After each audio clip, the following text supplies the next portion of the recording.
دا دردناکه واقعه راپېښه شوې ده چې یو 9 کالو ماشومې سره اول زنا شوې ده، یعنې بدکاري ورسره شوې ده او بیا د هغې نه بعد ډېره بېدردۍ سره قتل شوې ده. دوستانو د ډېره مخکې ډېرې حادثې رامخې ته شوې دي، خو دا حادثه داسې رامخې ته شوې ده چې دې سره اول زنا کړې ده، بیا یې حلاله کړې ده او بیا یې ټوټې کړې ده. دوستانو که چېرې تاسو د دې پوره معلومات باره کې ځان خبرول غواړئ که اوسه پورې چا زموږ د چینل مخه نه وي سبسکرایب کړې او موږ زموږ د چینل مخه سبسکرایب کړئ، تر دې نشان څخه مخه ووهئ چې زموږ هر یوه نوې معلوماتي ویډیو تاسو ته په اسانۍ سره میلاویږي. دوستانو دا واقعه په نوخار کې رامخې ته شوې ده چې یو ځناور کس راپاسي او دغه مدیحه نومې ماشومې سره ډېر زیاتې کوي.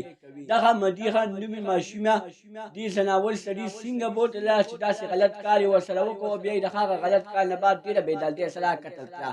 دوستانو دې ځناور سړي ورسره داسې کار کړی دی چې دغه مدیحه نومې ماشوم چې عمر یې 9 کاله دی، دې ظالم ډېره بېدردۍ سره قتل کړې ده. دې ظالم اول ځان سره بوتلې ده خپل کور ته، د دوی په کور کې هغه وخت کې څوک نه و، د ورسره په کور کې په زبردستۍ باندې زنا کړې، یعنې بدکاري ورسره کړې ده او بیا یې د هغې نه بعد ډېره بېدردۍ سره قتل کړې ده. چې کله یې مدیحه نومې ماشومه ډېره بېدردۍ سره قتل کړه، د قتل نه بعد دې ظالم داسې کار وکړو چې ټوکۍ یې راواخېسته، په ټوکۍ باندې یې ټوټې کړله او بیا یې په بوجۍ کې واچوله او په اوبو کې یې وغورځوله. دوستانو چې کله د بوجۍ نه هغه لاش برآمد شو، د هغه مدیحه نومې ماشوم سر نور ټیک ټاک و، سر یې ټیک و، خالي نور بدن یې والا ټوټې کړی و.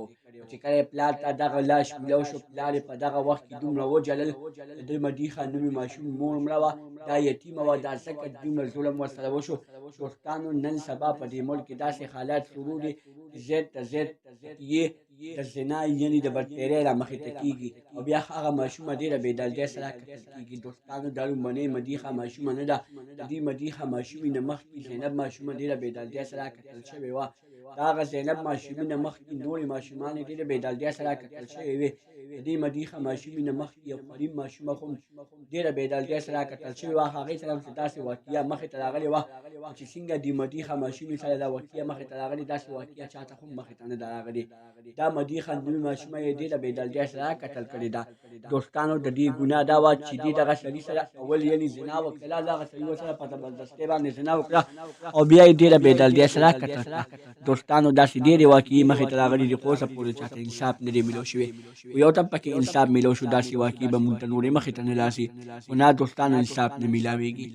دوستانو دا وه زموږ نننۍ ویډیو. که زموږ دا ویډیو خوښه شوې وي زموږ د چینل مخه سبسکرایب کړئ، تر دې نشان څخه مخه ووهئ، زموږ هر یوه نوې معلوماتي ویډیو تاسو ته په اسانۍ سره میلاویږي. والسلام.